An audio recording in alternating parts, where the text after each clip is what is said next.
Think it's good now? I think it'll take a couple minutes for everyone to get their audio situated, and Okay. I see the list keeps growing, so we can just give it a minute. Okay. So for the commissioners who are listening to Caitlin, if you haven't met Caitlin, she is our new admin specialist for the Parks Division. Yes. Hello. I have been the invisible hand of the slideshow last couple meetings.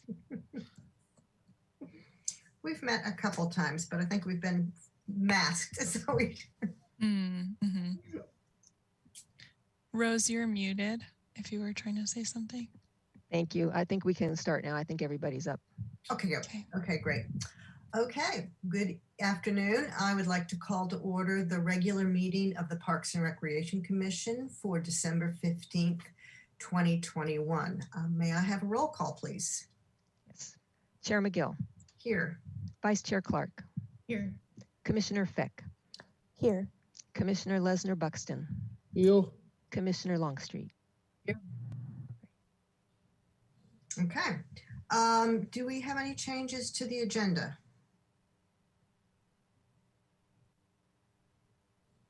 No, we do not. Okay, thanks. Church of Ms. Thackeray. Any written communications? Only written communications you've received related to items on your agenda, I believe. Okay, great. Thanks very much. And that takes us to public comment. Any member of the public may address the commission for up to 2 minutes on any subject within the jurisdiction of the commission that is not scheduled for a public discussion before the commission. The total amount of time for public comments will be 15 minutes. Ms. Navarez, do we have anybody wishing to comment? Chair McGill, let me read our instructions. For those who wish to speak during public comment, please use the raise your hand functionality in the Zoom control panel. We are currently displaying a graphic with instructions. When I call on you, please unmute yourself and then speak for a maximum of 2 minutes. If you are having technical difficulties, please use the Q&A function to let staff know. Only questions pertaining to technical issues will be addressed. And for those who wish to speak on an agenda item later in the meeting, please raise your hand when the item is under discussion. So I see one hand raised. Okay, thank you very much. We have Mr. Richard Salzberg. Mr. Salzberg, go ahead and unmute yourself and you will have 2 minutes. Thank you very much. I am Santa Barbara's pickleball ambassador, and I'm representing 800 pickleball players, all permit holders at Municipal.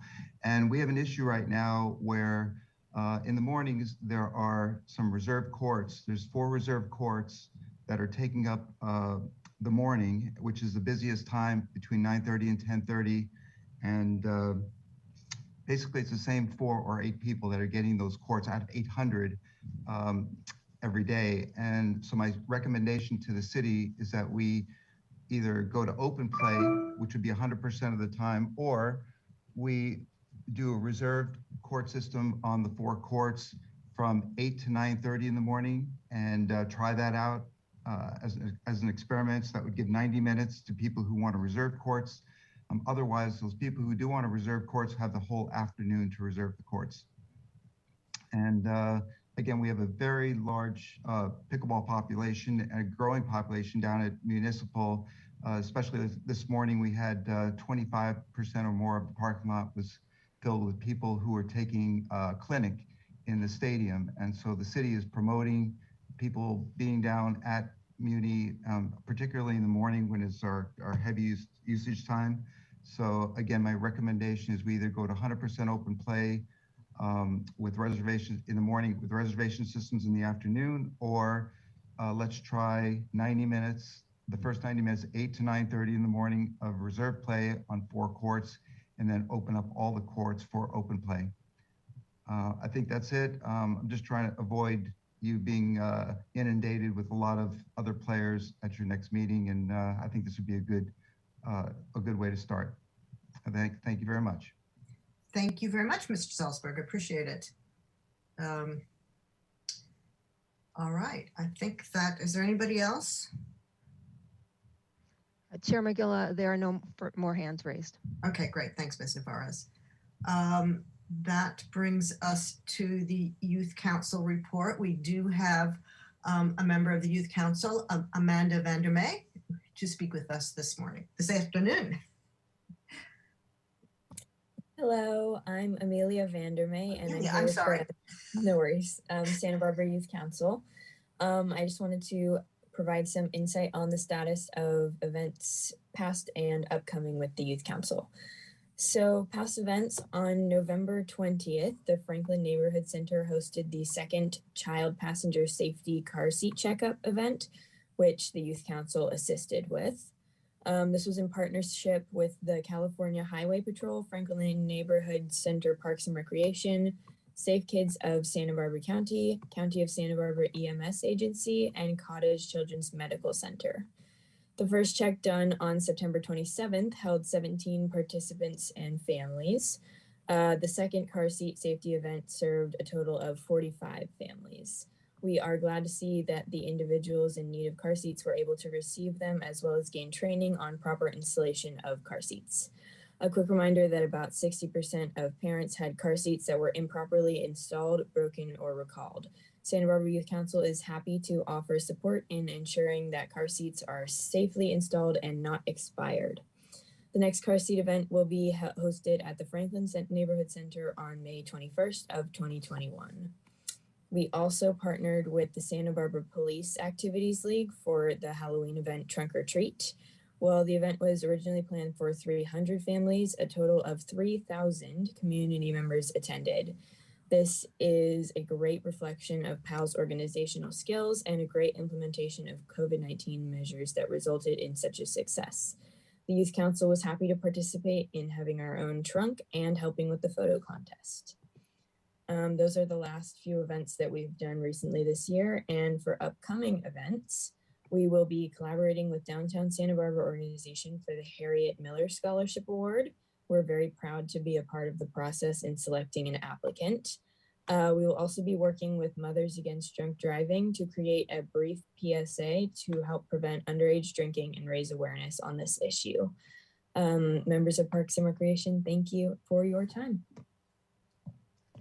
And thank you very much. I mean, it's really, quite frankly, encouraging and exciting to not only see the significant increase in participation in the car seats, but also the sheer numbers that you got for Trunk or Treat. I mean, it just shows how important that engagement with the community is. And of course, applaud your work with MAD. I mean, that's really, really important. So thank you very much. Thank you. We're happy to be able to help. Yeah. Okay. Anybody else have any questions or comments for Amelia Vandermeer? No? If not, well, thanks again. With that, I will unmute myself and move on to the Commissioner Committee Assignment Reports. Now, with this new format, I'm going to have to, and my mouse has just died. Okay. Okay, I am going to just go up my list on the gallery. So I will start with Vice Chair Clark.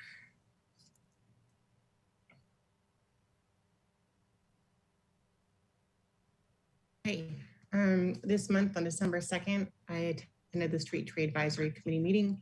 We'll be reporting on all those trees later on the agenda. Also today, I went to our Park Foundation board meeting where we discussed growing our board and really are getting excited about future fundraising efforts by the park board with some as yet undetermined partners for the band shell, the Plaza Del Mar band shell. So that was a good meeting today. Yes, it was.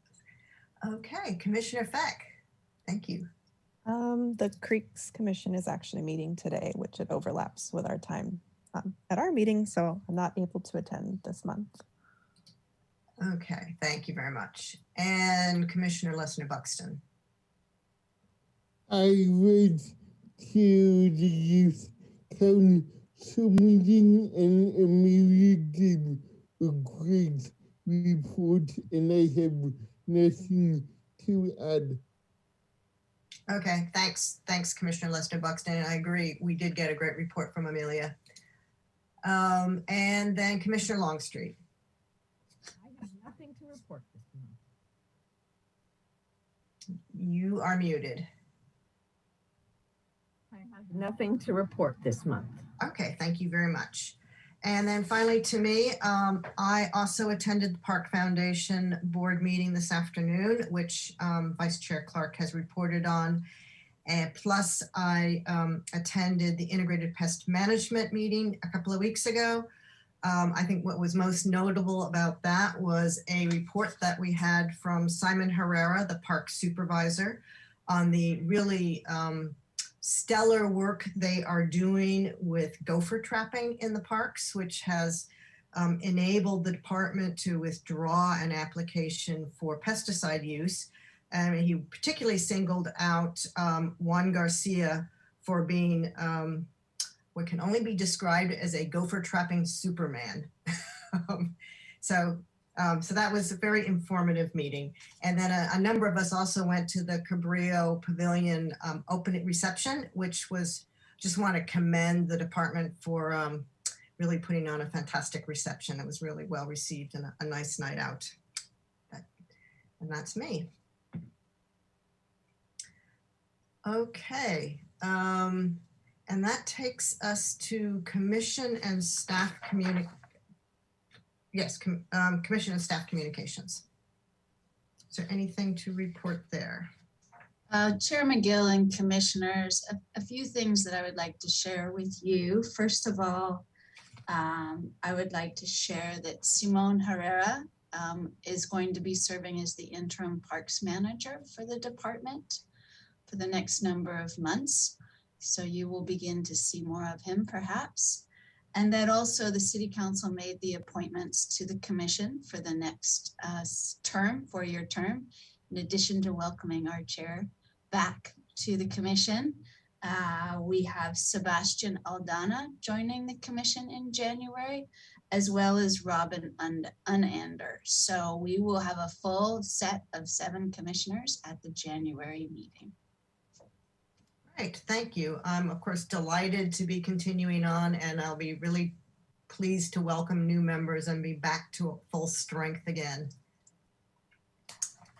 And that, I believe, takes out general business. So we will move on to ceremonial items. Do we have any service awards?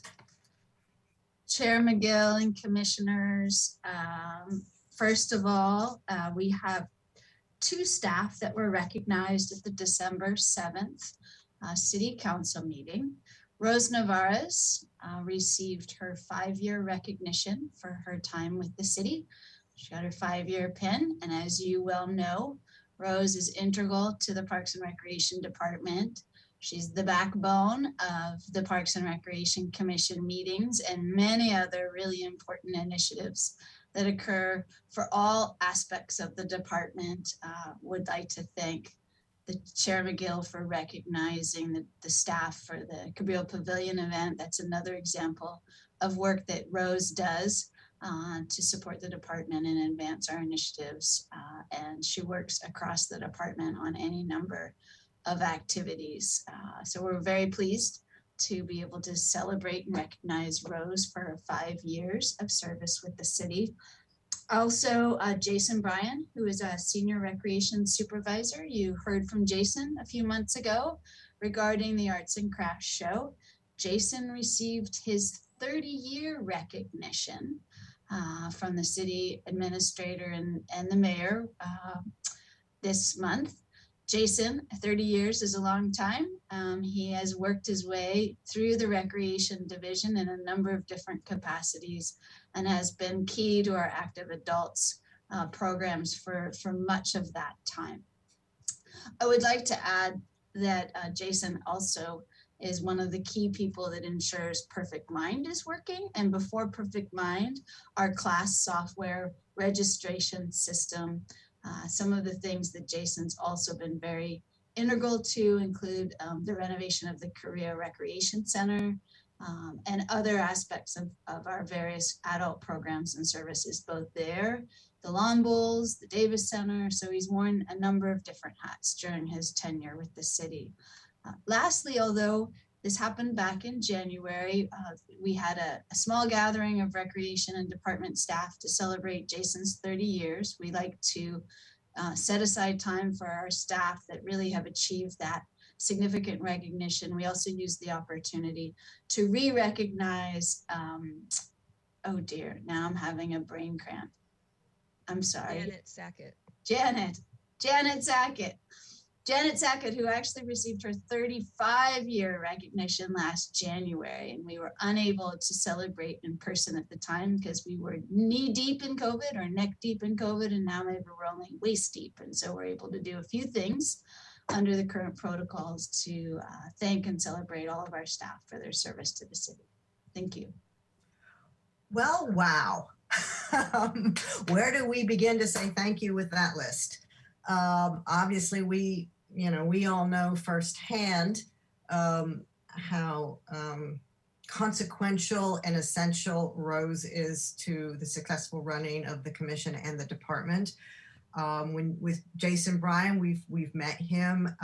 Janet Sackett, when you're talking 30 and 35 years respectively, there will be probably no part of the department that these two people have not touched and influenced and been very much a part of. So there is no way that a department can be successful and not have it be partly due to people with 30 and 35 years. And so they are really to be congratulated and commended along with Ms. Navarez. So hats off to all three of you.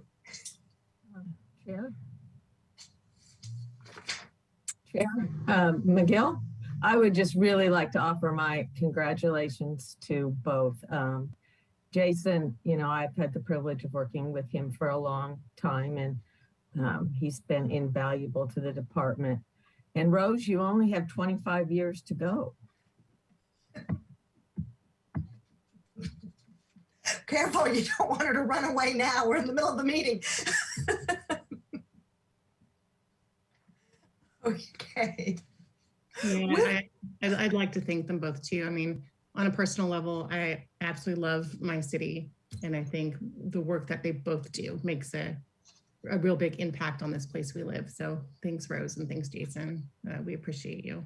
Yeah, well said. Thank you. Okay, with that, shall we move on to the summary of council actions? They were in our packet. Does anybody have any comments or questions about anything in them?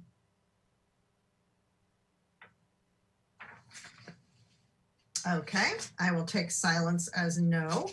And then we will move on to the minutes, and the recommendation is to approve the meetings, waive the reading and approve the minutes of the November 17th regular meeting.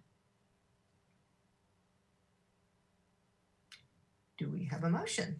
So moved. Okay. I can second. Okay, great. Thank you. So motion by Commissioner Longstreet, seconded by Vice Chair Clark. Do we need to do a roll call vote on this, Ms. Navarez? Discussion. Chair McGill, yes, we do. Okay. Also discussion. Is there any, I'm sorry, is there any discussion? Okay, so shall we do a vote? Chair McGill. Aye. Vice Chair Clark. Aye. Commissioner Feck. Aye. Commissioner Lesnar Buxton. Aye. Commissioner Longstreet. Aye. Okay, so moved. Which I believe now brings us on to the Street Tree Advisory Committee items, and we have a number of trees this month, so I will go ahead and turn it over to Mr. Slack. Good afternoon, Chair McGill and Commissioners. Next slide, please. The first Street Tree Advisory Committee recommendation for review is the request to remove 3 trees, 2 which occur in the public right-of-way and 1 in the front setback. So we'll want to make sure that we get a finding identified for the setback tree. The applicant's requesting the removal of 1 jacaranda, 1 lemon-scented gum. Those are trees that are in the right-of-way. They're actually behind the sidewalk, but still within the public right-of-way.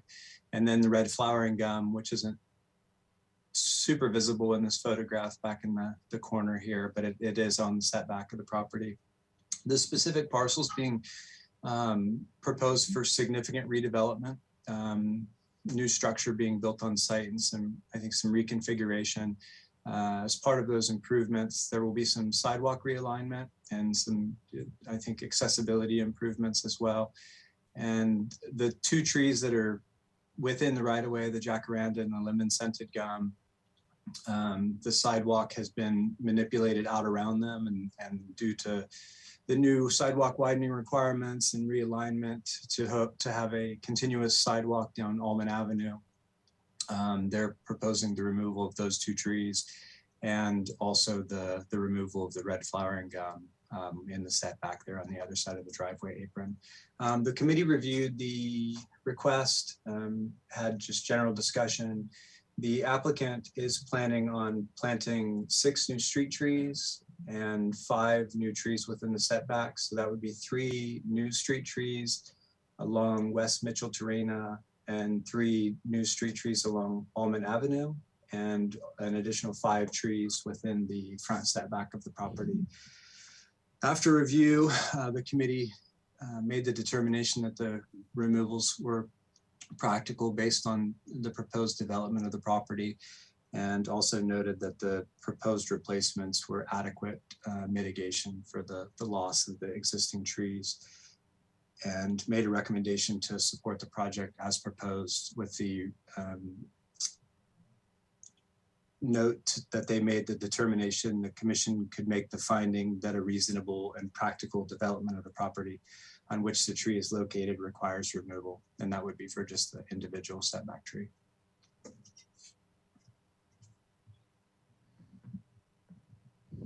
Thank you very much. Does anybody have any questions for Mr. Slack?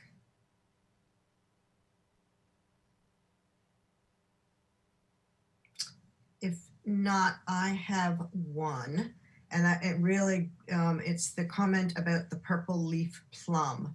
The way I'm reading this would be something that would be addressed later on as the determination of new street trees was made.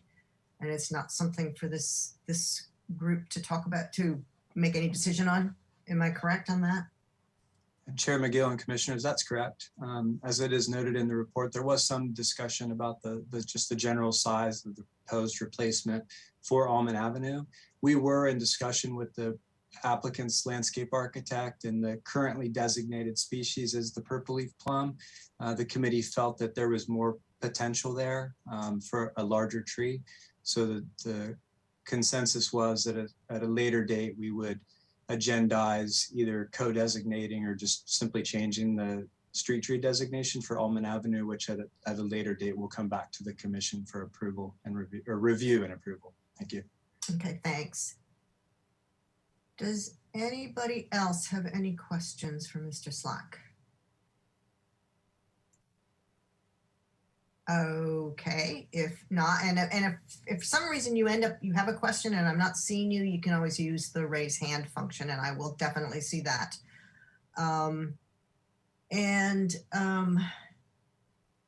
Do we have anybody from the public that wishes to speak on this item?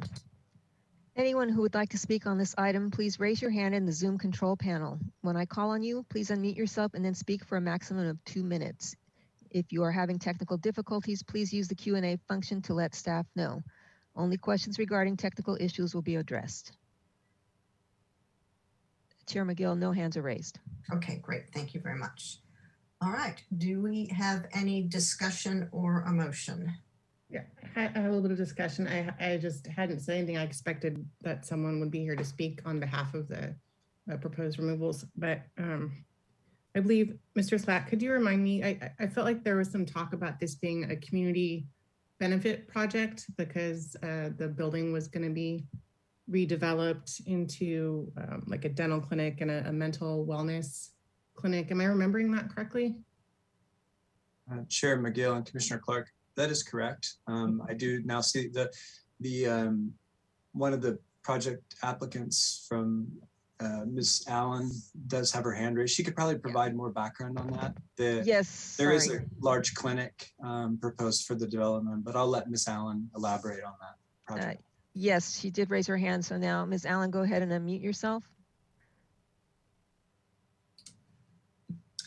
Thank you. Yes, this is Trish Allen. I'm with Suzanne Illich, Planning and Permitting. I'm one of the project applicants for the new West Side Clinic, where we are proposing these tree removals and replacements.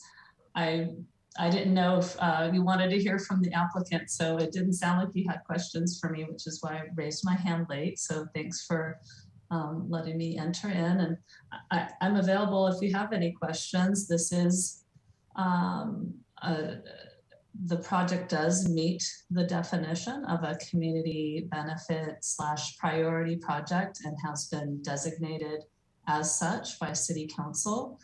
We're in the process of going through the planning department to obtain our entitlements. So, you know, we're still at a concept level, and, you know, the project does require these tree removals for the reasons that Mr. Slack explained to the commission, and previously we presented to the advisory committee. But I'm available if you're interested in more information about the project.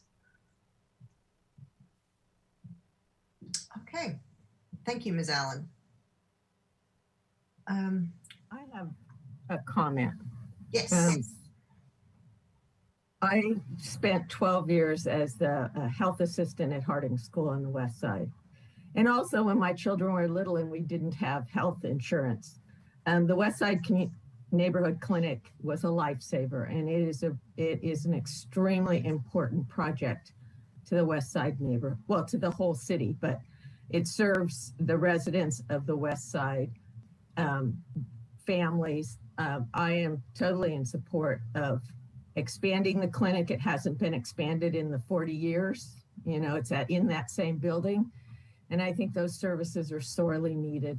So, yeah, we're always sorry to see trees go, but this is going to be a very, very important asset to the community. So I'm very pleased that we can help this along. Chair McGill, we have another hand raised. Okay, we'll go ahead and take that then. Okay, Ms. Nancy Tilley, go ahead and unmute yourself. Thank you so much, and thank you, Chair. I just wanted to let you know that I'm Nancy Tilley. I'm the Chief Operating Officer and the Chief Financial Officer for the Santa Barbara Neighborhood Clinics. I know that Trish Allen spoke before, but I just wanted to let you know that we are here and present if there are other matters to be discussed. And we would be bringing a fully integrated medical, dental, and behavioral health clinic. Oh my gosh. Oh, wait, I'm sorry. Miss Tilley, I'm sorry. I think I cut you off by accident.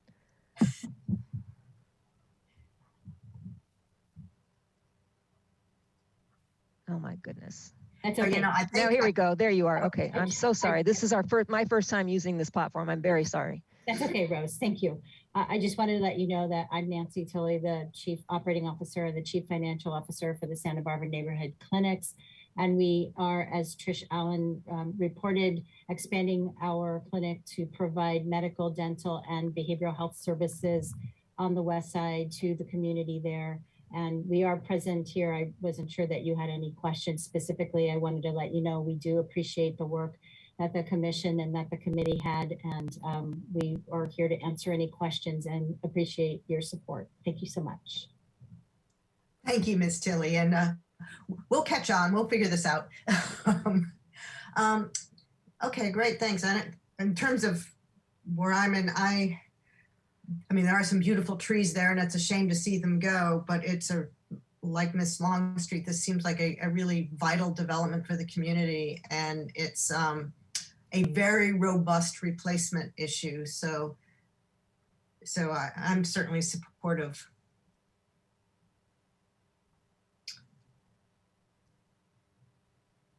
If we don't have discussion, if we have more discussion, prepared for it. If not, do we have someone prepared to make a motion? I would make a motion. I want Mr. Slack to help me out because the setback tree needs to be different.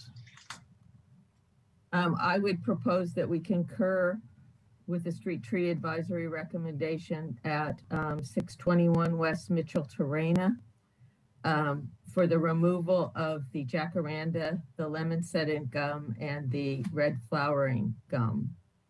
And that this is based on appropriate use of,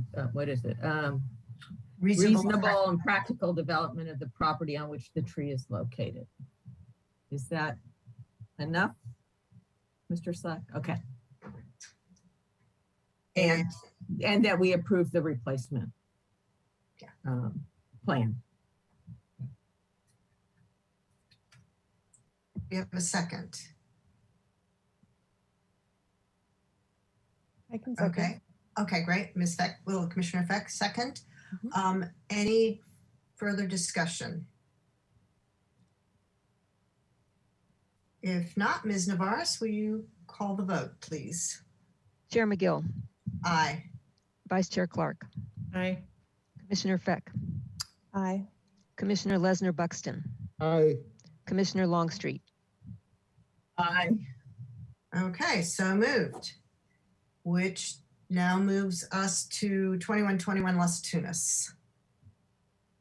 Chair McGill and Commissioners, the next Street Tree Advisory Committee recommendation for review is the request to remove a blue gum eucalyptus. This tree also is located within the public right-of-way at 2121 Las Tunas Road. The applicant is requesting the removal due to just general decline. The property is currently going through single-family design board of review for pretty comprehensive property improvements up on the hill.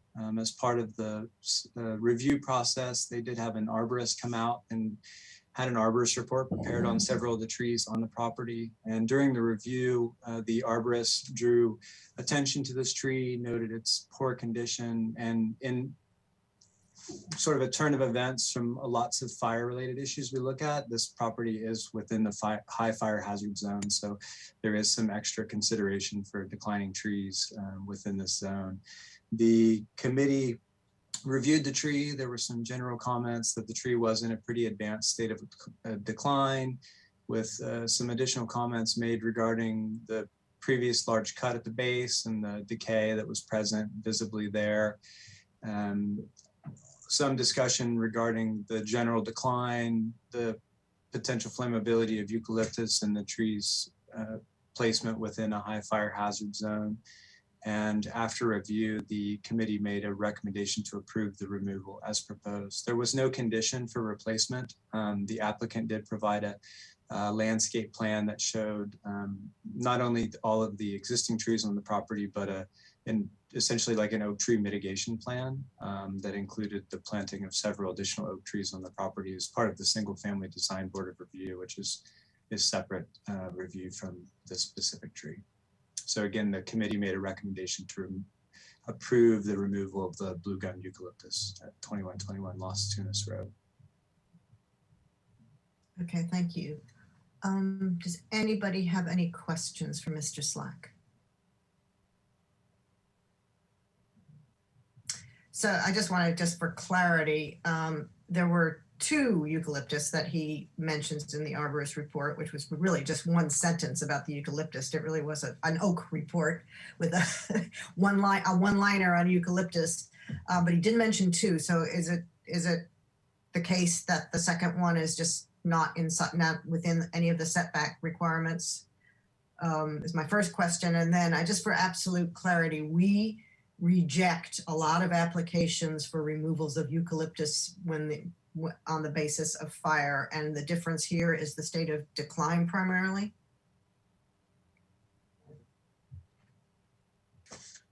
Chair McGill and commissioners, that's correct. I think that the general consensus with the committee members, I think, would have been a recommendation to remove the tree, probably even if it wasn't within the high fire hazard zone. But certainly that did add some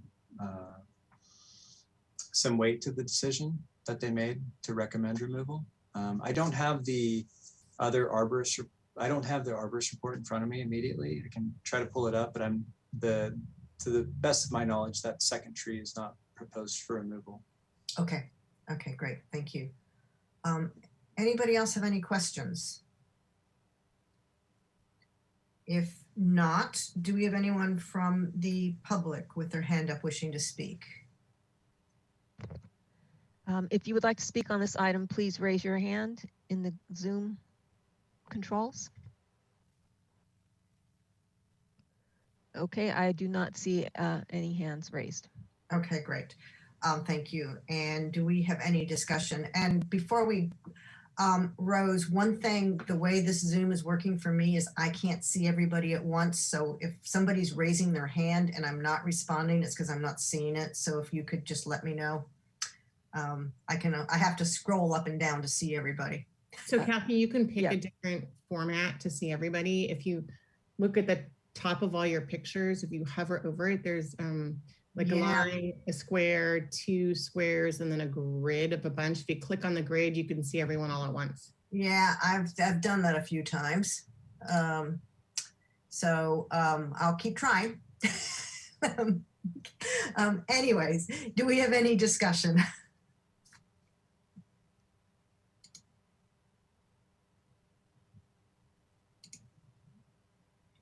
Okay, if not, do we have a motion?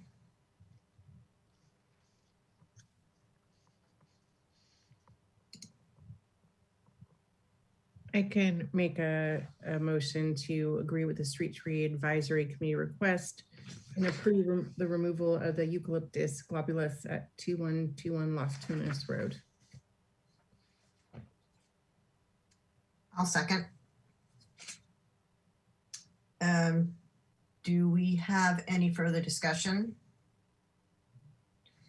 If not, can we go ahead and get a vote, Ms. Navarez? Chair McGill. Aye. Vice Chair Clark. Aye. Commissioner Feck. Aye. Commissioner Lesnar Buxton. Aye. Commissioner Longstreet. Aye. Okay, so moved, which now moves us to 323 East Cabrillo Boulevard. Chair McGill, before you do that, one more thing that you can try is up at the very top, you have view options. If you roll that down and you say side-by-side mode, that might help you with the grid. Nope. Okay. It put me right back where I was, but that's all right. Okay. It hasn't been a problem yet.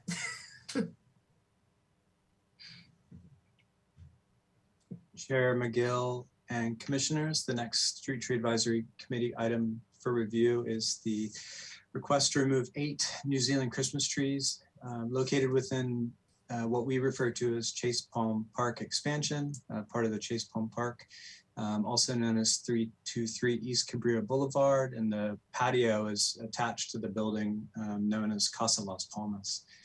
You may have noticed on the report that we did initially have 9 trees. There's actually only 8 trees being proposed for removal as part of this project. The applicant is the Parks and Recreation Department, since this is in a city park. The trees are being requested due to a pretty exciting project to put a wisteria arbor over the patio. Ms. Zachary, the Parks and Recreation Director, is going to give a little bit of background and a brief presentation on the proposal, and I'll be back to talk about the trees in a moment.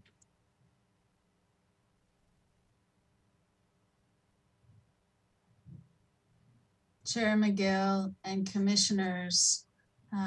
So this project, the genesis of this arbor project harkens back to the 1990s when the city, working with Fess Parker to establish this park, but also to develop a development agreement for a future waterfront hotel, which is adjacent to the park. As part of that development agreement, the park that we know now today as Chase Palm Park expansion was developed and opened in 1998. The hotel has yet to be constructed. However, as part of the agreement for this park, the city was to, and the project design included a wisteria arbor that was to honor Fess Parker's wife. That arbor was never constructed due to cost considerations at the time the park was built. However, the city subsequently, through the redevelopment agency, set aside funds for a future point in time when an arbor would be constructed. Next slide, please. Actually, Caitlin, if you wouldn't mind, go back to the last slide.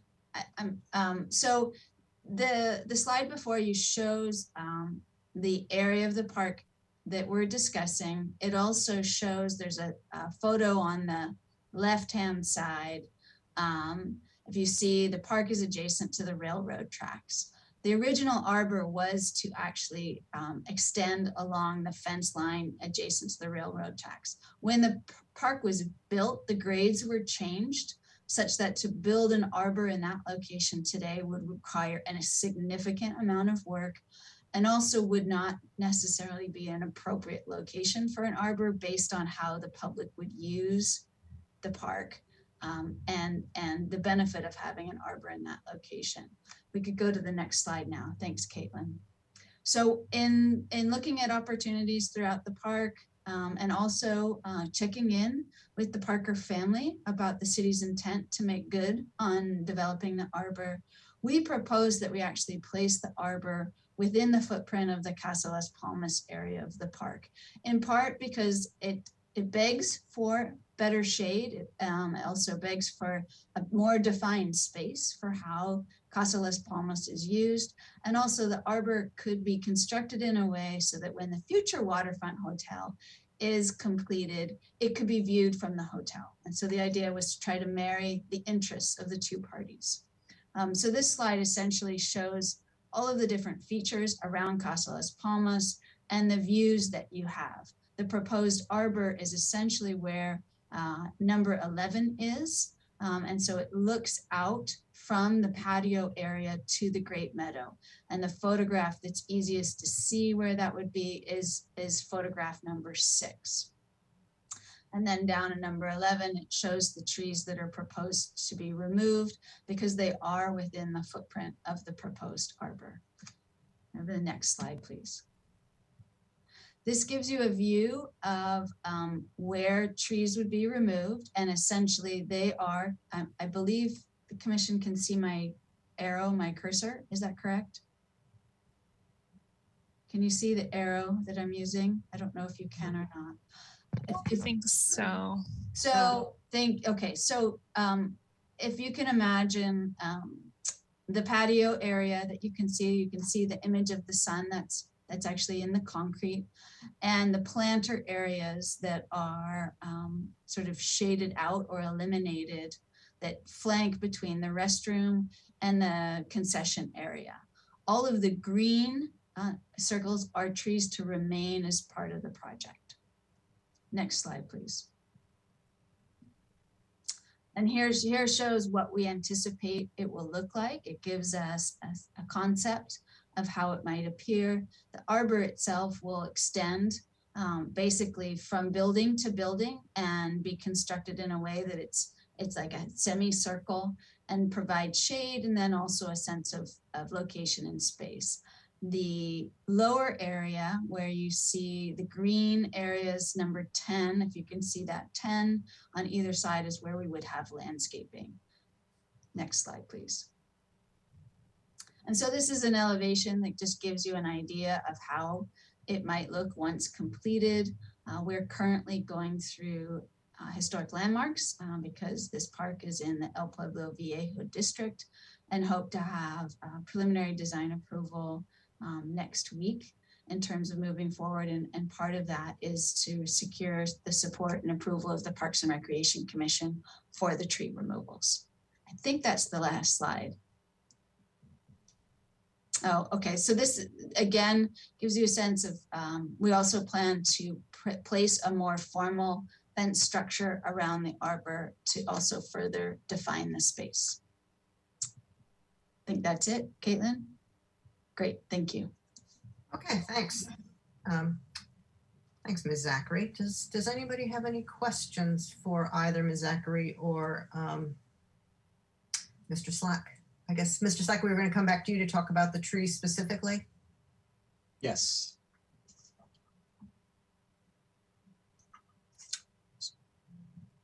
Chair McGill and commissioners, if there's no questions for Ms. Zachary, I'll continue. The applicant is requesting again the 8 Metro Sedaris or New Zealand Christmas trees to be removed from the patio at Casa Las Palmas. The committee reviewed the request, discussed the condition of the trees, the proposed project. Initially, there was a discussion or proposal to replace the trees at a 1-to-1 ratio throughout the park, in locations to be determined by staff.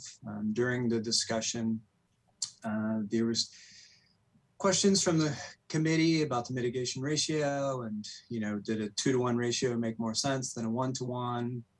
And ultimately there was group consensus at the committee level that a 2-to-1 replacement ratio did make more practical sense than the proposed 1-to-1 ratio. And just to kind of take that a step further, we were planning on taking advantage of old existing vacancies and potentially some new locations along the sound wall. That was the original place for the proposed wisteria arbor. And after review, the committee made a recommendation to approve the removal or recommend approval of the removal of the 8 New Zealand Christmas trees on the condition that the applicant replace the trees at a 2-to-1 replacement ratio throughout the park. Thank you. Okay, thank you very much. Does anybody have any questions for Mr. Slack?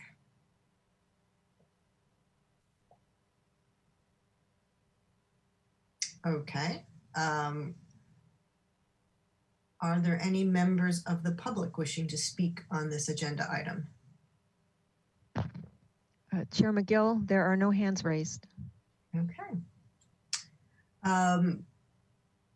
Any discussion? I would have a couple of comments. I was around when the last arbor was not built and when the park was opened at those days. And it has always been a point of discussion to put that arbor in. This area makes much more sense with the use of the park to me and the use of that building than having it over on the sound wall area. So I'm pleased, really pleased to see this change in design. I think it will be a great addition and provide some beautiful color and make that area just much more attractive and more useful. I have had rentals at it and it isn't defined on that porch area. It's a tough one for if you're having a private event, and it also is hot. So really pleased to see this move forward. Great. Thank you. Anyone else? Okay, are we ready to entertain a motion? I would make a motion that we concur with the Street Tree Advisory Committee for the removal of the New Zealand Christmas trees, 8 of them, at 323 East Cabrillo, with a replacement of 2-to-1 within the park at staff's discretion. Okay. We have a motion. Do we have a second? I'll second. Was that Commissioner Feck? Yes. Okay, great. Thank you. Any further discussion? If not, may we have a vote, please? Chair McGill. Aye. Vice Chair Clark. Aye. Commissioner Feck. Aye. Commissioner Lesnar Buxton. Aye. Commissioner Longstreet. Aye. Okay, thank you. And I believe next is 1459 Crestline Drive. I will be recusing myself and turning it over to Vice Chair Clark just for this one. And I believe I need to state the reason. The reason for my recusal is our property is within 1,000 feet of the application in hand. So I will be back. Great. Mr. Slack.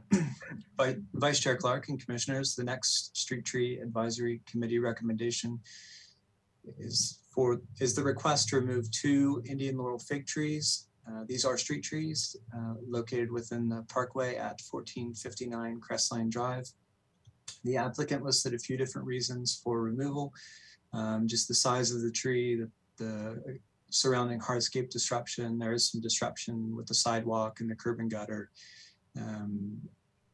as well as just a general denseness to the property. The applicant did make mention to having a couple nice shade trees in the front yard and the 2 additional street trees, really creating a very dense, kind of overshaded situation. And I think just the biggest reason was probably the hardscape disruption and the long-term potential mature size of the trees. There was quite a bit of discussion within the committee and also with the applicant regarding the trees. There was some discussion about the maintenance of the trees, the long-term potential of the trees, as well as the hardscape disruption and the feasibility of making the necessary repairs to that hardscape. After, again, pretty extensive discussion, there was majority consensus that the trees did have significant value to the street, which doesn't have a lot of mature shade trees. That was a comment from the committee, and that the hardscape could be repaired without causing long-term detrimental damage to the trees, referencing similar street tree situations that we've looked at recently, where we've had hardscape disruptions that could also be repaired, allowing for retention of the trees. There was discussion directly between the committee and staff in terms of maintenance. If the trees are to be retained, staff did agree that, pruning's long overdue and that we would get something scheduled on the books as well. And ultimately, after review, the committee made a recommendation to deny the request for the removal of the 2 Indian laurel figs at 1459 Crestline Drive.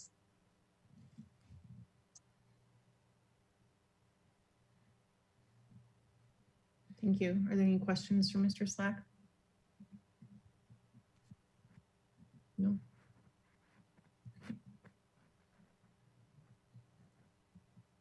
Ms. Navarez, was that a Only question that I had was about pruning, and if that's going to be scheduled. I think that of a lot of the issue with it.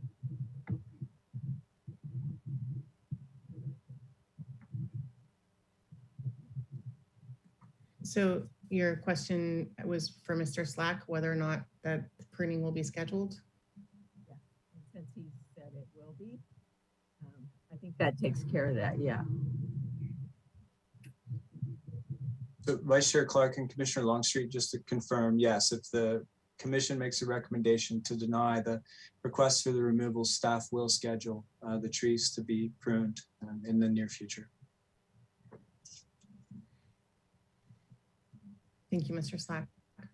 Are there any more questions? Okay. Rose, is there anybody with their hand raised to speak on this agenda item? Anyone who would like to speak on this item, please raise your hand in the Zoom control panel. We have one hand raised, Ms. Jane Farrell. Ms. Farrell, I am unmuting yourself. Go ahead and unmute yourself and you will have 2 minutes. Okay. Hi, everybody. Good afternoon. Thank you for your review. I just wanted to ask if the city will be responsible for also telling us how we can prune the other 2 trees in the setback? And do we have any influence over how the Indian laurels are trimmed? Because as it is now, they're preventing the 2 setback trees from getting from being able to grow, especially the olive.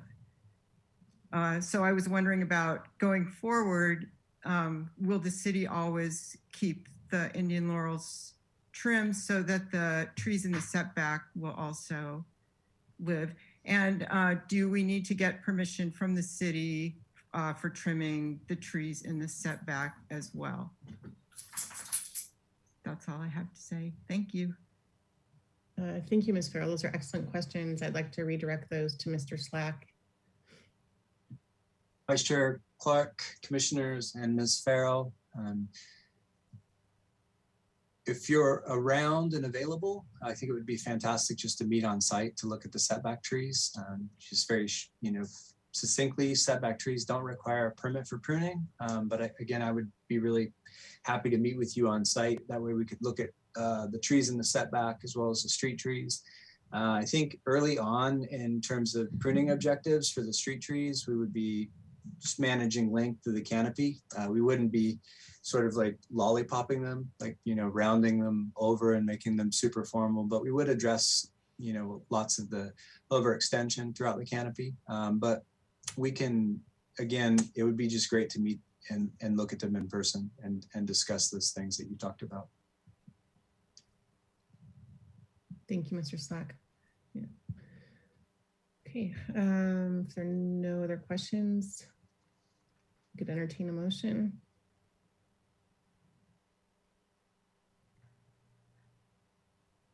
I can make a motion that we agree with the Street Tree Advisory Committee recommendation to deny the removals of the 2 Indian laurels at 1459 Crestline.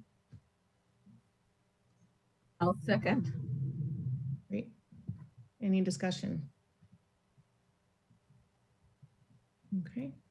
Do we need to add verbiage of like, now that we're agreeing that we have to schedule a pruning, or is that just The given? city, usually we don't have to put that in the language. Okay, thank you. Can we call a vote? Chair McGill? Oh, pardon me. Vice Chair Clark? Aye. Commissioner Fick? Aye. Commissioner Lesnar Buxton? Aye. Commissioner Longstreet? Aye.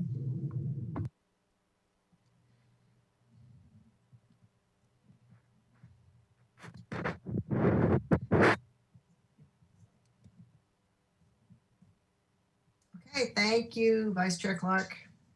I'm back.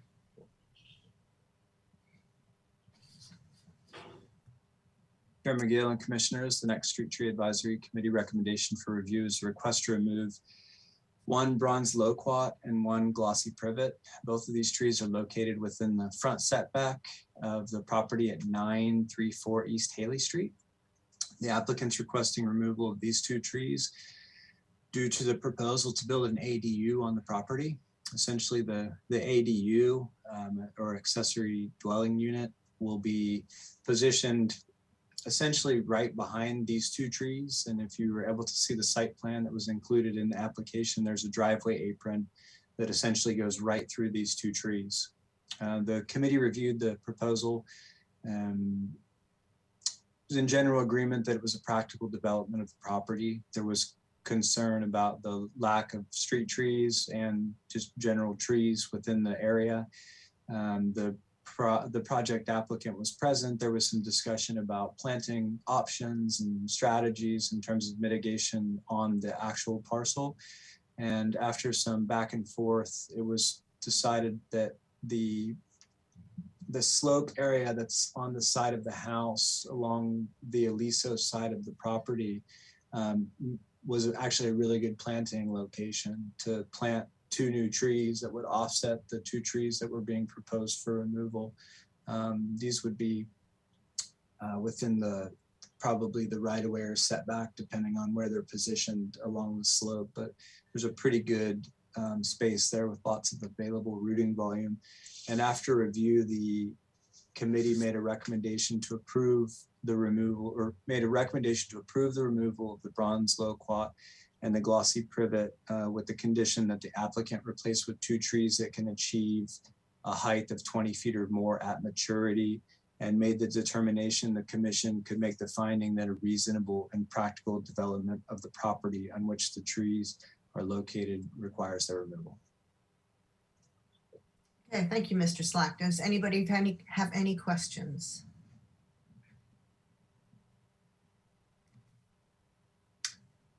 All right, if there are no questions, Ms. Navarez, is there anyone from the public wishing to speak on this agenda item? If anyone would like to speak on this item, please raise your hand in the Zoom control panel. Okay, I do not see hands raised. Okay, great, thank you. Any discussion? If not, would anyone like to make a motion?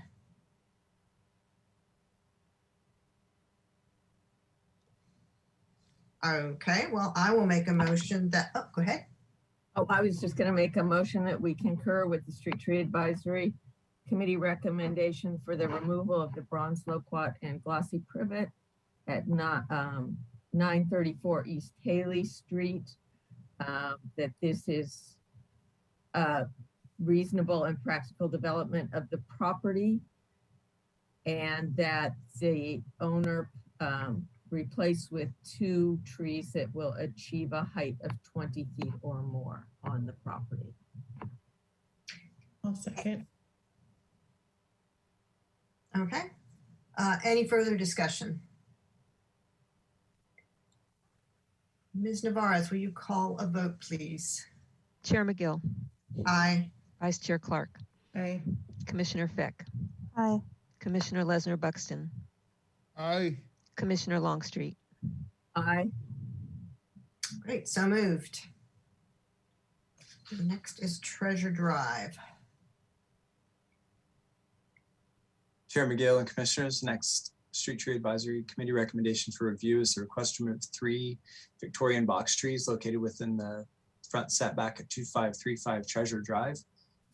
The applicant's requesting these 3 trees due to plans to try to improve this specific part of the property. The applicants recently purchased the property, new to town. The tree was in the front here in the photograph was in pretty poor shape, and they were planning on removing it.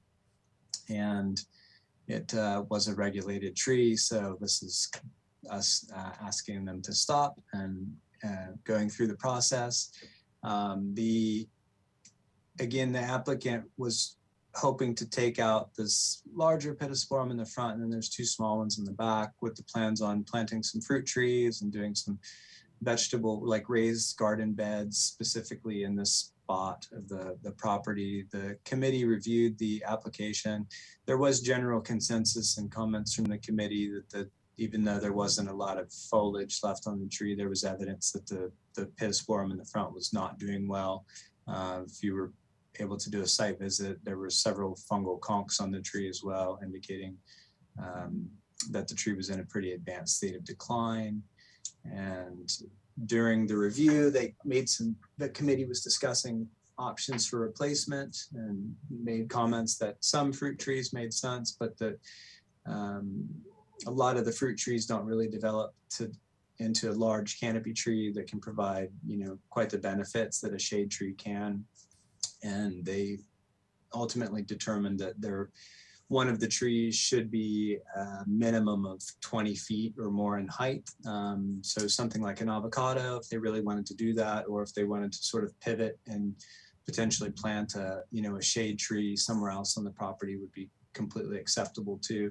And ultimately, after review, the committee made the recommendation to approve the removal of the 3 Victorian box trees, with the condition that the applicant plant 3 new trees as was proposed by the applicant, but with the additional condition that one of those trees must reach a minimum of 20 feet or more at maturity. And during that review, the committee determined that the commission could make the finding that the principles of good forest management would be best served by the proposed removals. Okay, thank you, Mr. Slack. Does anybody have any questions? Okay, I have two. Wait. Oh, Oh, sorry, Nicole? I did have a question. Okay, great. I was just wondering, Mr. Slack, who was doing the trimming? Was it a tree company in Santa Barbara? That maybe should have known. Chair McGill and commissioners, it was not you know, when we say tree care company, it was not like a large firm that was doing the work. The applicant and I are currently navigating sort of the enforcement process. And so it's always our goal to try to follow up with whomever did the work, whether it be a gardener or a licensed tree care company, but it was not a licensed tree care company that was doing the work. This is not a question. I'm just so impressed with the department that when I called flabbergasted to report this, you already were on top of it. Thank you for that, by the way. Yeah, thanks. I guess I had two questions. One, I mean, even if we were to say no, would these trees survive? I mean, that's a pretty advanced state of trimming. And then the other question that I had was really around the avocado and the water usage for an avocado, and just wondering if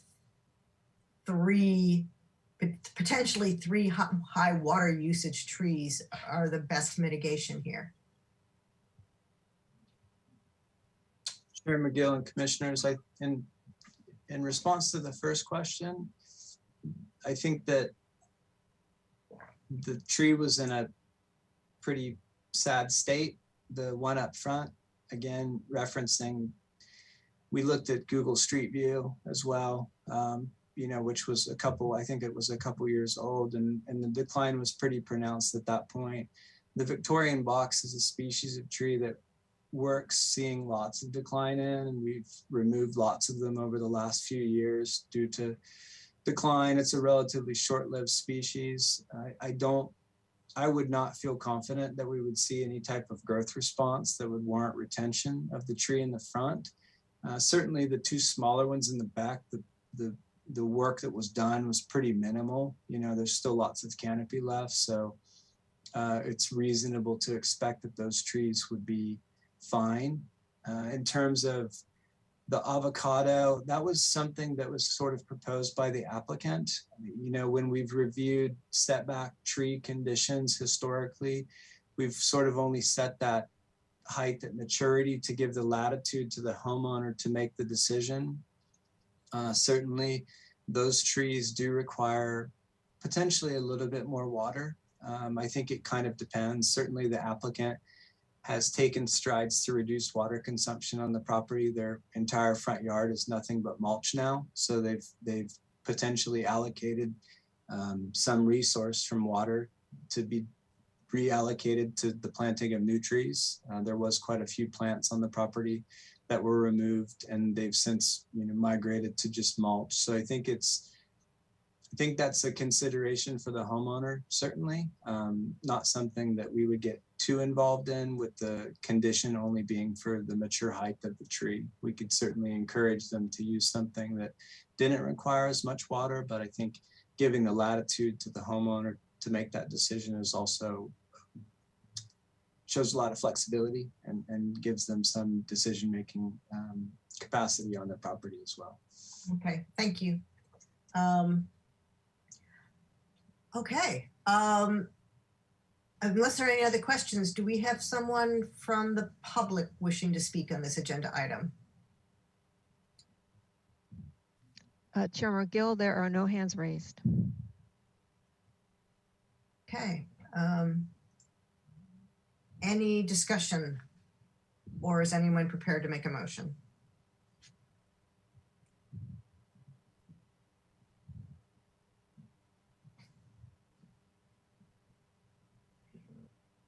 Make a motion that we concur with the Street Tree Advisory Committee recommendation for the removal of the 3 Pittosporum undulatum, and on the condition that they be replaced with 3 new trees on the site one of which that can achieve a minimum height of 20 feet or more. Thank you. Do we have a second? I'll second. Okay, that's Commissioner Feck. Yes. Any further discussion? Okay, Ms. Navarez, will you call a vote, please? Chair McGill, Aye. Vice Chair Clark, Aye. Commissioner Feck, Aye. Commissioner Lesnar Buxton, Aye. Commissioner Longstreet. Aye. Okay, thank you very much. So moved. And now to Lucinda Lane. Chair McGill and Commissioners, the next Street Tree Advisory Committee recommendation for review is the request to remove a Italian stone pine located within the front setback of the property at 3060 Lucinda Lane. The applicant's requesting the removal of the stone pine for a few different reasons. Noted damage to the driveway, debris challenges, disruption to the street as well. They had referenced problems with the French drain too, as well as maintenance considerations. They stated they were on a fixed budget, and the maintenance of this tree, that sounds like based on discussion with the applicant, they prune it relatively frequently, was they've noted it was cost prohibitive. The committee reviewed the tree, noted it had been well maintained. It was in really good shape. The street damage was discussed. The street is essentially something, our interpretation of that's much similar to the sidewalk. Those are repairs that are made by the streets team.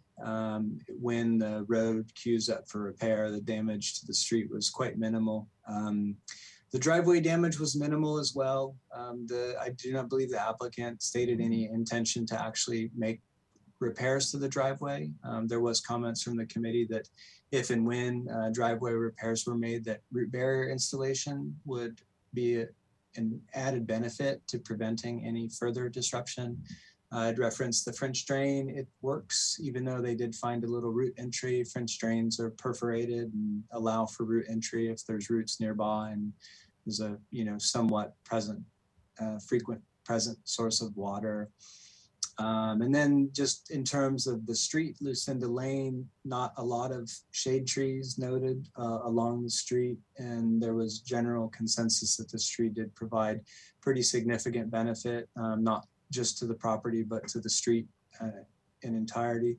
And after review, the committee made the recommendation to deny the request for the removal of the Italian stone pine at 3060 Lucinda Lane. Thank you very much. Does anybody have any questions?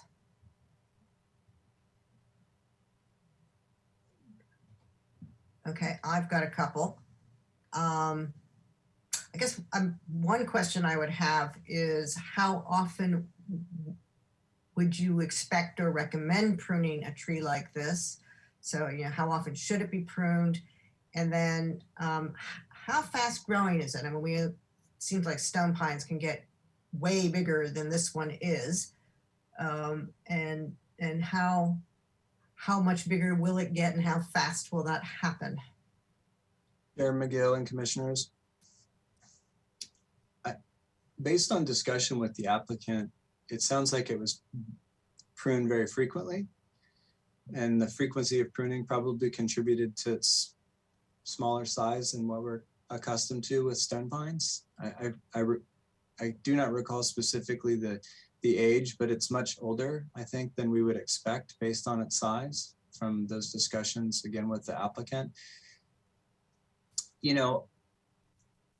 I think when you have a private tree, your preference in terms of pruning frequency could differ dramatically than what I might throw out there as like every 5 years. Probably maybe that could be sort of the 3 to 5 years you would look to prune the tree. That would certainly encourage the canopy to develop and get bigger. And I'm not 100% certain that that's the applicant's desire. The property is not irrigated, and they're allowing the pine straw to accumulate, which helps with moisture retention, but you wouldn't expect to see huge gains in growth, I don't think, at this point. And so we would expect just an average growth rate of maybe 12 inches, 14 inches a year, somewhere around there. It's really kind of tough to estimate that, but that's probably ballpark estimation.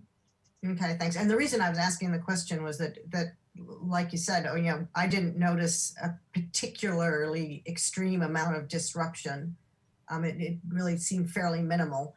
And so I was just wondering if this is about to get just like huge and create more disruption.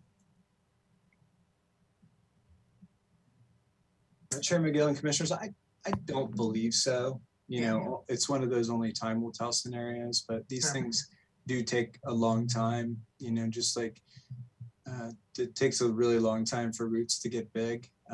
It has been in the ground for a long time. We do see trees that stone pines that don't, you know, turn into giant stone pines like we have in town. There are several examples of them, you know, kind of being stunted and just not developing into really large stone pines. So it could be this, it could continue to grow and, you know, double in size over the next like 30, 40 years. You know, it's one of those things where it's very difficult to make that determination just by looking at it. But the damage at present is pretty minimal, I think, given how close it is to hardscapes. Okay, thank you. When I did my site visit today, they were trimming the tree. They had just finished up trimming the tree and it looked beautiful. They cleaned out the interior of it and it was quite open and a lovely shape. This same shape, but just a slight bit smaller. They hadn't gone over and above on it, but it looked great. Thanks, it is a beauty. If there are other questions, raise your hand or just let me know. If not, we'll see is there anybody from the public wishing to speak. Chair McGill, no hands are raised. Okay, great. With that, is there any discussion or a motion?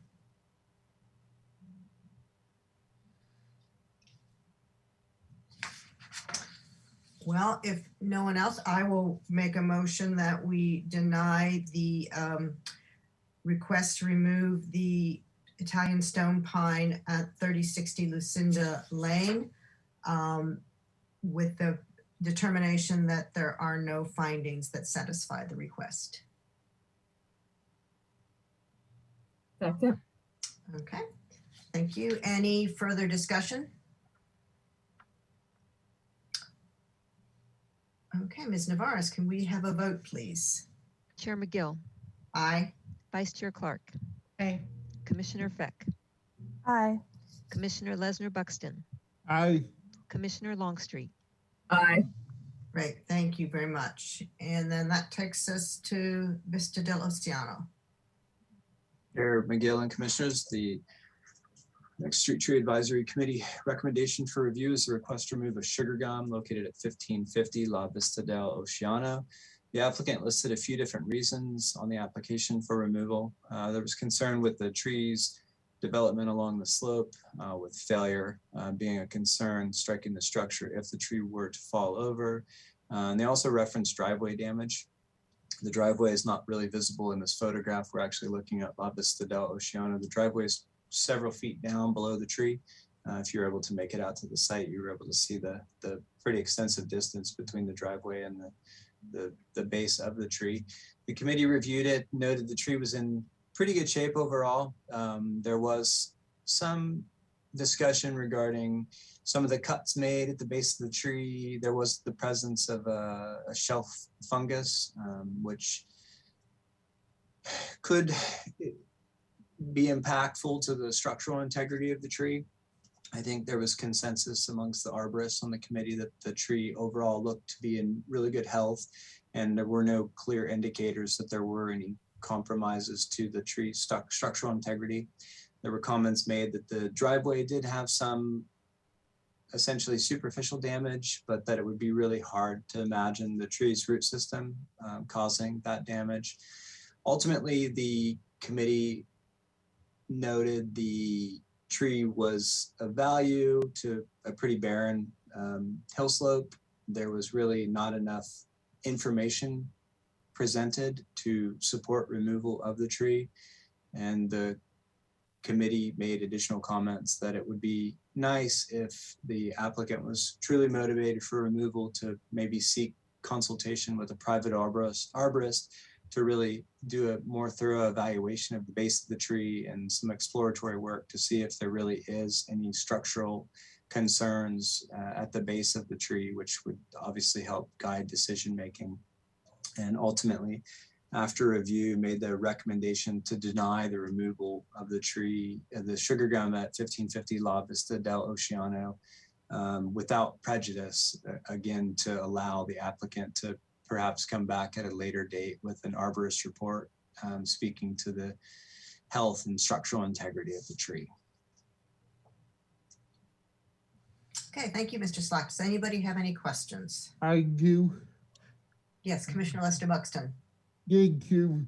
Mr. Sack, how much wind pressure did the tree need to fall over?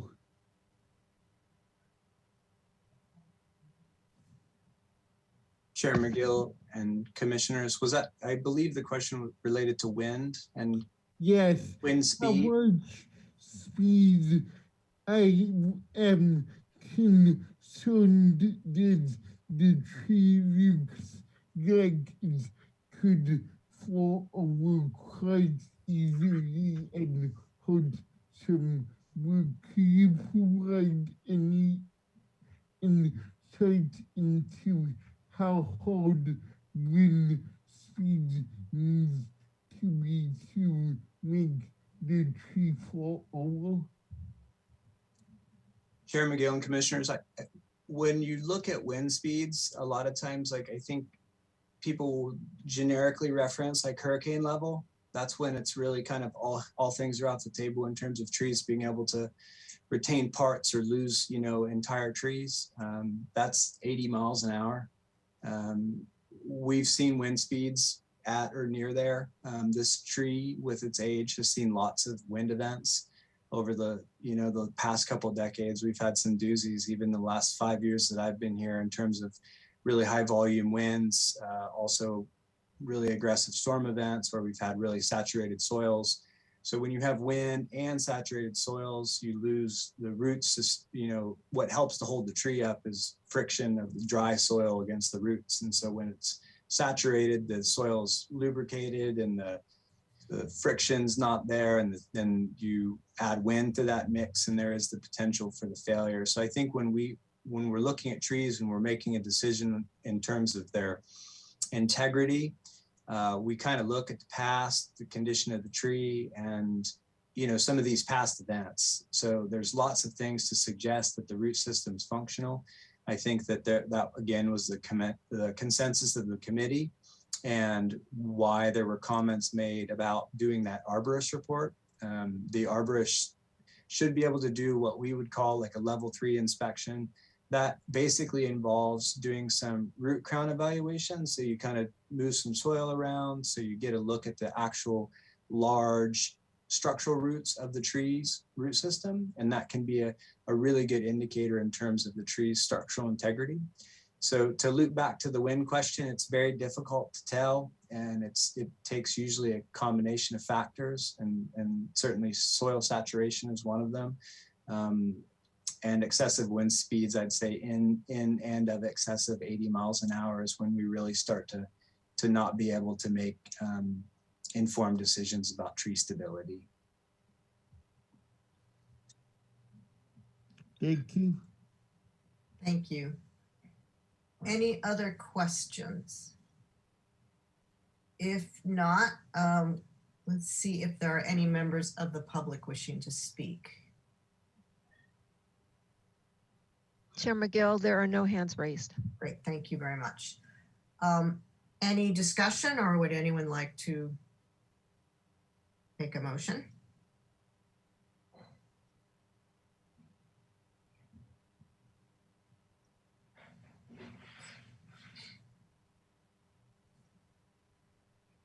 I will make a motion that we concur with the Street Tree Advisory Committee recommendation at 1550 La Vista del Oceano to deny the removal of the sugar gum eucalyptus without prejudice, to allow the applicant more time to come back with an arborist report on the health of the tree.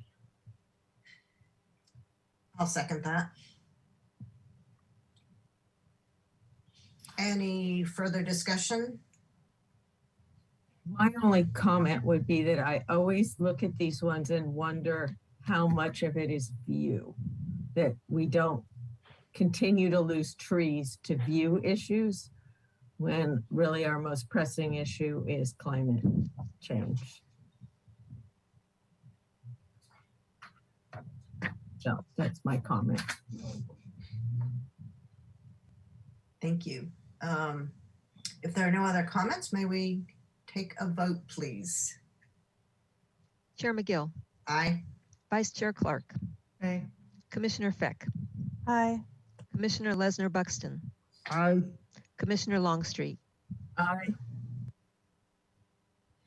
So moved. And then that takes us to our last item, the designation. Chair McGill and Commissioners, the last item for the Street Tree Advisory Committee recommendations is a street tree designation change. This comes just after the report last month where we looked at why and how we kind of make decisions. And so we're back in the mix, evaluating tree species and making informed decisions for success in the future. The first area that we're looking at is the Borton Road, Murrell Road, and Linda Road. It's a small little neighborhood up on the mesa. It originally had a designation of Chinese pistache and island oak. We've seen varied performance amongst the Chinese pistache in town. And we've also seen really good success with the island oak. It's become a very popular species of tree for planting. You will very soon see a lot of them being planted on MODOC as part of the multi-use path. That was also designated by the commission a couple years ago for use there on MODOC. And it's becoming increasingly difficult to find. So staff wanted some added flexibility and a little bit more functionality to the designated species for this neighborhood. And so during discussion, the committee asked some questions of staff. There was good back and forth about the performance of the pistache and whether there was any real reason or motivation to continue the designation of pistache in this specific neighborhood. And as part of the staff report, we proposed also to include Quercus suber, which is the cork oak, also to co-designate for this neighborhood. During discussion, the committee was generally supportive of adding the cork oak and also of withdrawing the Chinese pistache, kind of stating that there are a lot of Chinese pistache in town, and we've also noted that we've had really varied performance. The cork oak, we saw some really great examples of cork oak at Dwight Murphy Park.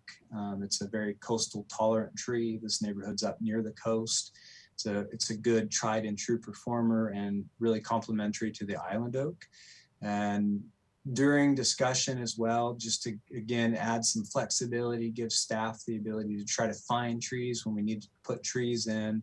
The committee also made some comments that coast live oak made a lot of sense as a designation or co-designation for this neighborhood, stating the relationship to the Douglas Family Preserve and the large number of native coastal live oaks that occur within that area.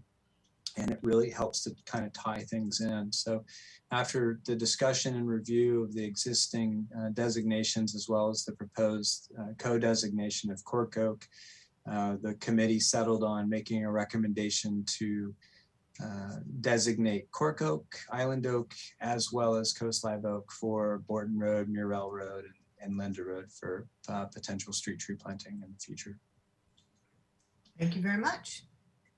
Does anybody have any questions for Mr. Slack?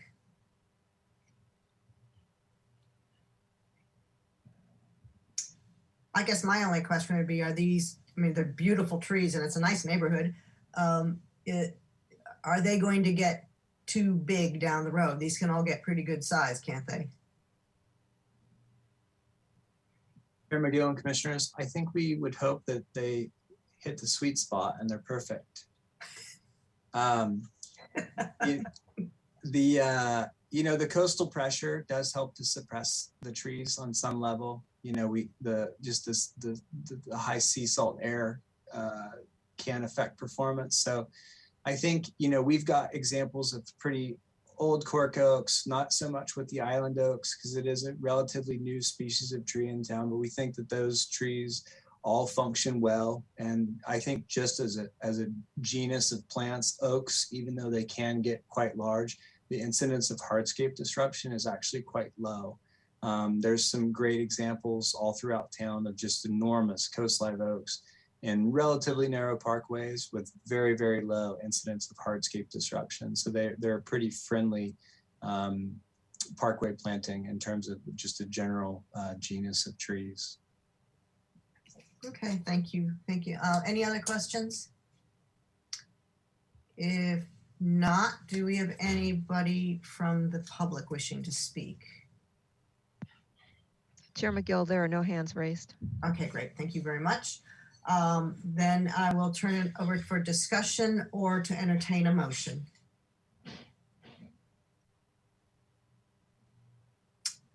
Well, I'm willing to make a motion to approve the changes to the street tree plan for Borton Road, Murrell Road, and Linda Road to cork oak, island oak, and coast live oak. Second. Okay, any discussion? If not, may we have a vote, please? Chair McGill. Aye. Vice Chair Clark. Aye. Commissioner Feck. Aye. Commissioner Lesnar Buxton. Aye. Commissioner Longstreet. Aye. Thank you very much. So moved. And thank you very much, Mr. Slack. And that brings us to our director's report. Ms. Zachary.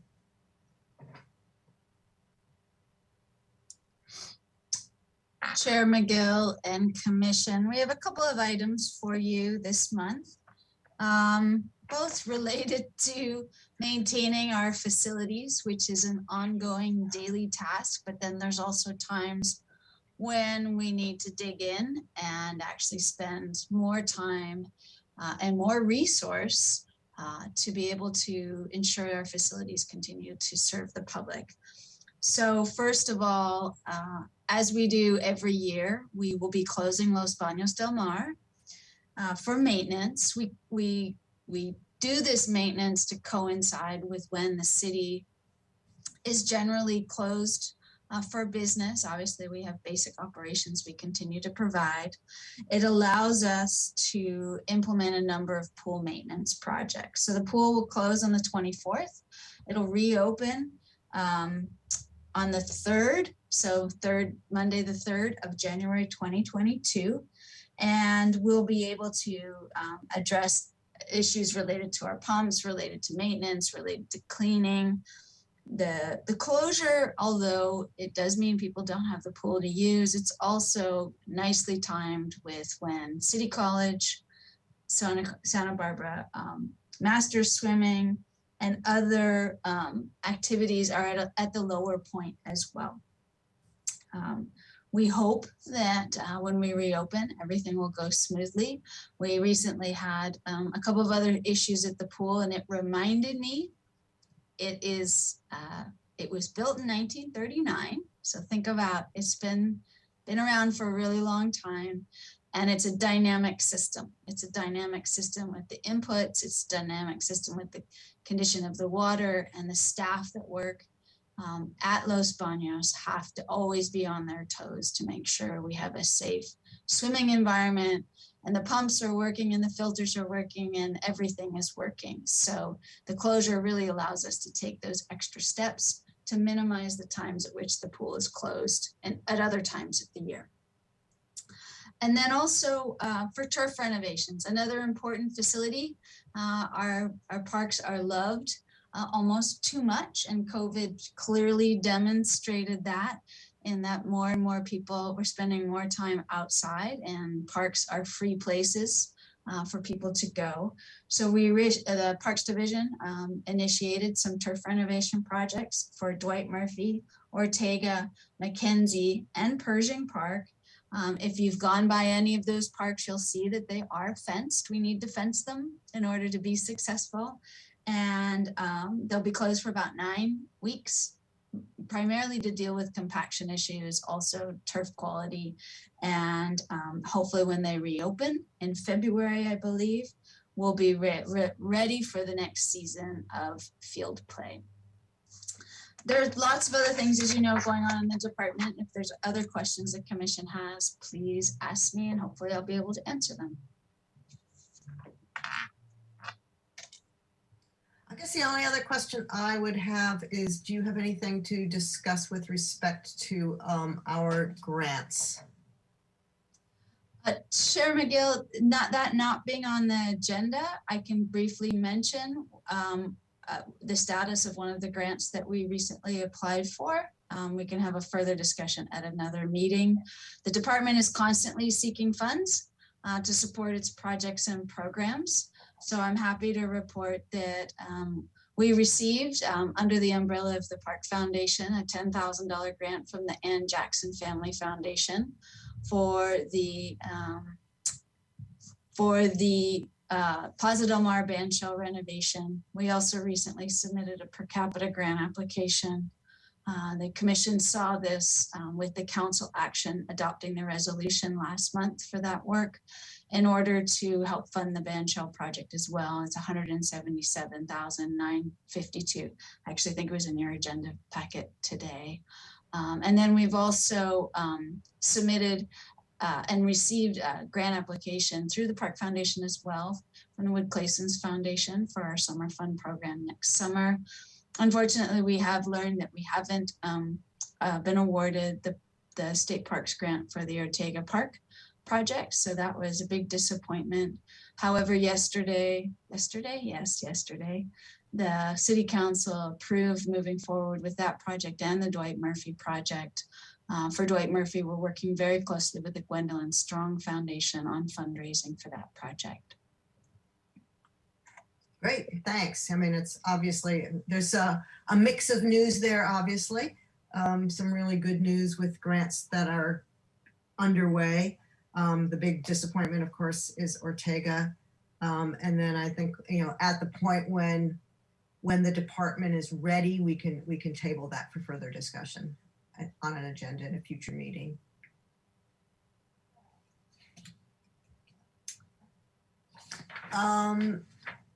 Unless there are any other questions or comments for the director's report, I don't see any old business. And that brings us to new business, which is the advisory committee appointments, which we have. And we have three committees that we need to make appointments for: golf, integrated pest management, and the street tree. And I believe the process is that we will open each one up for interviews, and then, can we vote for each committee at a time, or it appears that we don't have anything where we have more applicants than we have positions. So can we listen to the interviews and then just vote by acclamation for each committee? This is a process check.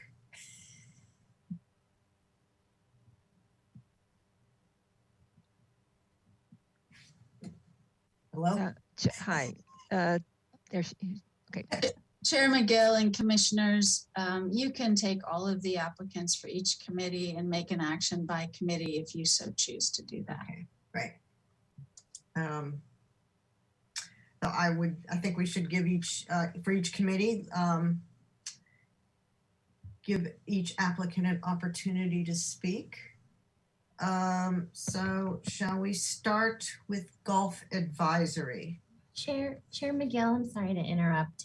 Sure. Is it possible to start with the Integrated Pest Management Committee because one of our applicants needs to jump off the call pretty quickly in about 5 more minutes? Sure. Why don't we start with Integrated Pest Management and then start with the applicant that needs to exit soon? Yes, absolutely. That's Kristen Labonte. Okay. And then is it a standard 2 minutes? It's been I should remember this. I've done it a couple of times. Chair McGill, yes, the applicant will have 2 minutes to speak on their reason for applying and wish to serve, and then you may ask them questions if you'd like. Okay, great. Thank you very much. Okay, Ms. Labonte, over to you.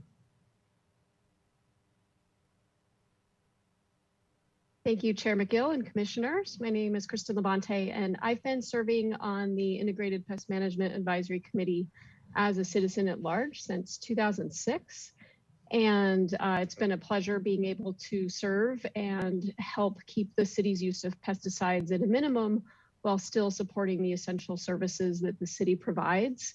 My background is as a professional, I'm a research and engagement librarian at UC Santa Barbara, but I've also been involved in the Greenhouse and Garden Project at the university since I was in college in the 1990s. And so I have a bit of a background in growing organic things and reducing pesticides, but also being able to easily research new tools that may come on the market for us. Thank you. Thank you, Ms. Labonte. Does anybody have any questions? Okay, if not, I'll just say thank you very much for the work you've been doing with the committee. You're welcome. Thank you. All right, so then shall we go up and continue on with Greg Chittick, please? Hello, this is Greg Chittick. Can you, I'm assuming you can hear me. There you go, a hand wave. Yeah, I've been working with this committee since its inception back in 2004. And my background is engineering and hazardous materials and air quality. And it's been a good journey so far. I feel like we work very well with staff on the different challenges that come up. And I'd like to continue the work. And it's interesting. The challenges are varied, and it's nice to contribute to the having safe and healthy parks. Okay, thank you, Mr. Chittick. And also, likewise, thank you very much for the work you're doing with the committee. Of course. And finally, Lawrence Saltzman. Mr. Saltzman, are you there? Mute. Can you hear me now? We can. Okay, thank you. I've been on the committee less long than the other two, but for quite a while now. Excuse me. I think the committee is doing great work in reducing the use of pesticides and herbicides in the county. We've done it with incredible cooperation from the people we work with at Parks and Recreation. Excuse me, I had a cold this week. My voice is a little croaky. I've been involved in organic orchard management for a number of years. I did a project that started up in the Mesa called Mesa Harmony Garden that goes on, where fruit is being grown for the food bank. I started off working for Captain Jacques Cousteau in the 1960s, and my wife and I worked for him into the 70s. So this feels like it's part of something I've been involved with for a long time, and I'm happy to continue doing it. Great.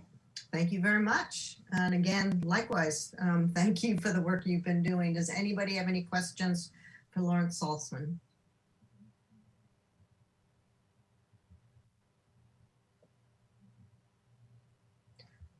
All right.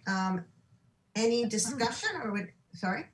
I would make a motion that we reappoint Larry Saltzman, Greg Chittick, and Kristen Labonte to the Integrated Pest Management Advisory Committee and thank them for their service. I'll second that. Great. Any discussion? Okay, well, I will just add that I really relatively recently started joining in on these meetings, and I've been just really impressed with the quality and thoroughness of the conversation, and really with the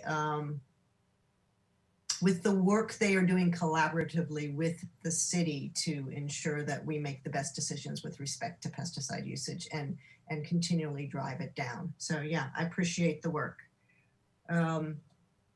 And if there are no other comments, may we have a vote, please? Chair McGill. Aye. Vice Chair Clark. Aye. Commissioner Feck. Aye. Commissioner Lesnar Buxton.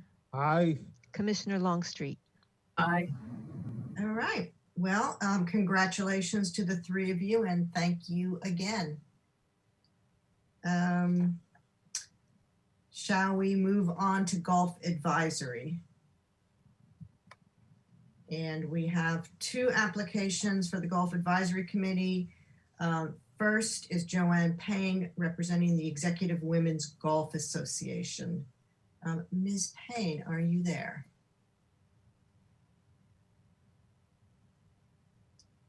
Ms. Payne, you may unmute yourself. Yes, I'm here. I should tell you that we've had a power cut where we are, so I've got very little battery left. But anyway, I would like to say that I've served on the GAC committee for the last 4 years, and I feel so honored to have been asked to serve for a further term.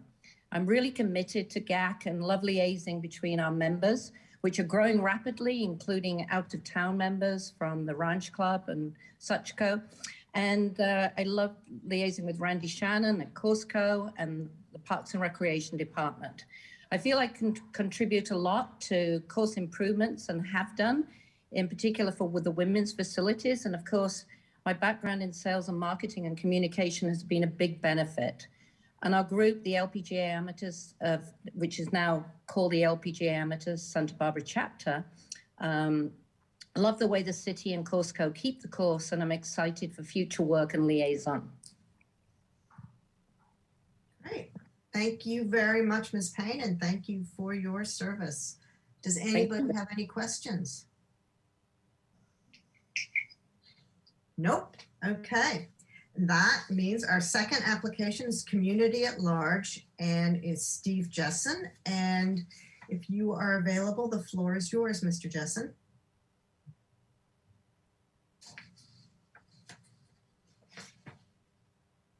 Am I on? You are on. Thank you. Yeah, Randy, my name is Steve Jessen, and I'm married. I've got 5 kids, 11 grandkids, retired high school history teacher, baseball coach. Randy approached me at the golf course and asked me to do this. I'm not really sure what it all entails. So I've never done anything like this before, other than what I did when I was teaching. So he said that what he liked about me was that I played with a lot of different people. Not only did I play with friends, but I play with strangers. I play with men, women, kids. Those, he said, were my qualities. So I'm kind of at a loss here. So I'm not really sure exactly what I'm supposed to be doing. I'm done. Thank you very much. Okay. I'm sure that once you get on one of these committees, you figure it out. Well, I've got a golf shirt. Yeah. Does anybody have any questions for Mr. Jessen?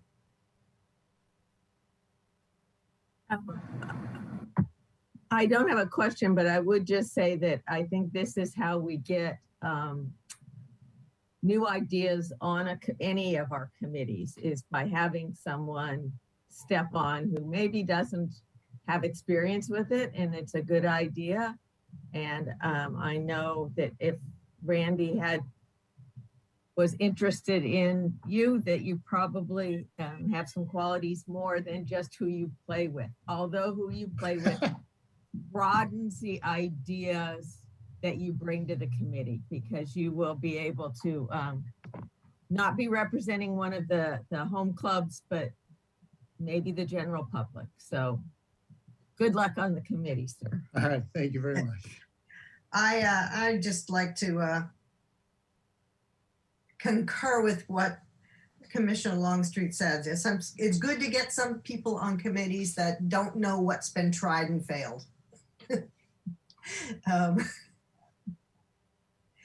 And can ask some questions and just think differently. So with that, I will make a motion that we appoint Joanne Payne and Steve Jessen to the Golf Advisory Committee. I'll second. I'll second that. Yeah. I think Commissioner Feck got there first. Sure. All right. Any further discussion? Can we get a vote, please? Chair McGill. Aye. Vice Chair Clark. Aye. Commissioner Feck. Aye. Commissioner Lesnar Buxton. Aye. Commissioner Longstreet. Aye. All right, so moved. And thank you very much to both of you and congratulations.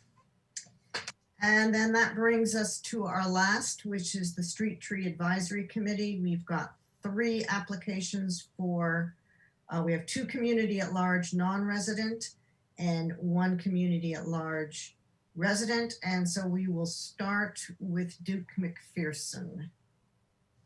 Mr. McPherson, its floor is yours if you are there.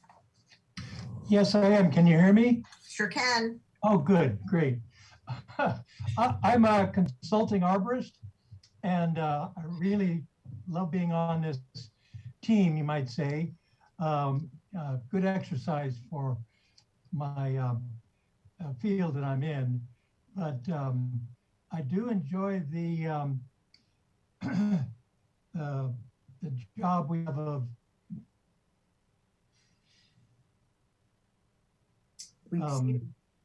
very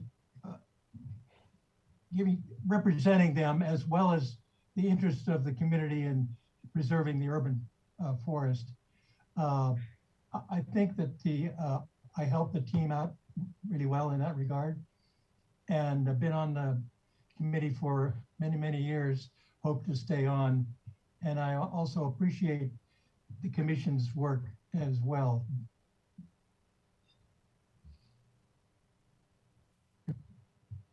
Okay, thank you very much. Does anybody have any questions for Duke McPherson?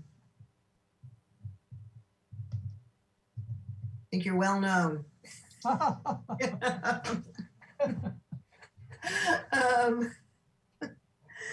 All right, second community at large non-resident is Bruce Reed. And Bruce or Mr. Reed, if you are available. I'm here. Hi. Thank you very much. I appreciate the opportunity. I've really enjoyed being on the committee and lending some expertise and some detailed observation to these evaluations of applications for removal, and being able to take care of the urban forest in this way. And I'd love the chance to continue. Okay, thank you very much.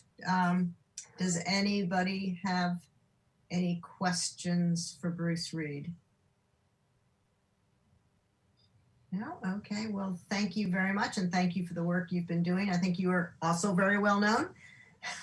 And then finally, also very well known, we have Maury Triman, and it's for community at large residents. And are you there? I am. Can you hear me? We can.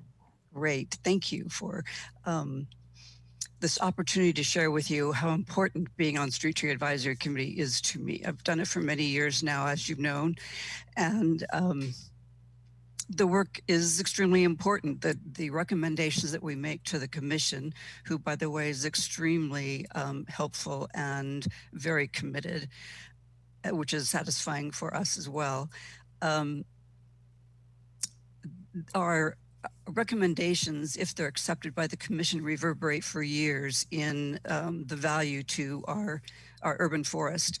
So I find it to be very satisfying work that I would really like to continue if you would allow me to do so. Thank you. Thank you very much. And again, thank you for the work that you've been doing. Does anybody have any questions?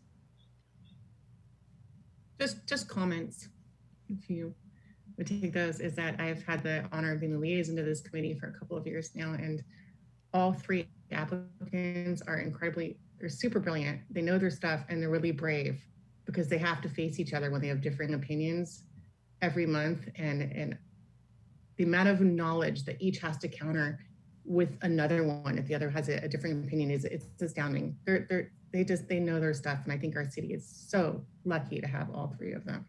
And they each bring something different to the table. They're just really knowledgeable and committed.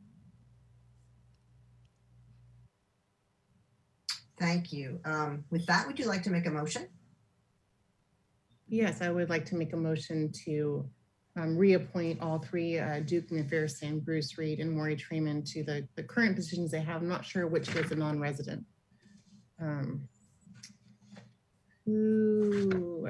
I've lost Duke and Bruce were non-resident and Maury resident. So I would like to reappoint them to the non-resident representation to Street Tree Advisory Committee and Maury to the resident. I'll second that with thanks for the job they've done. Any further discussion? All right, if not, may we have a vote, please? Chair McGill. Aye. Vice Chair Clark. Aye. Commissioner Feck. Aye. Commissioner Lesnar Buxton. Aye. Commissioner Longstreet. Aye. So moved. And thank you again. And thank you to all of our applicants for all three committees. And congratulations to everybody. And believe that completes our agenda for this meeting. And so I will adjourn, and I want to say thank you to everybody for a great year, and I hope you all have a wonderful holiday. Thank you. You too. Happy holidays.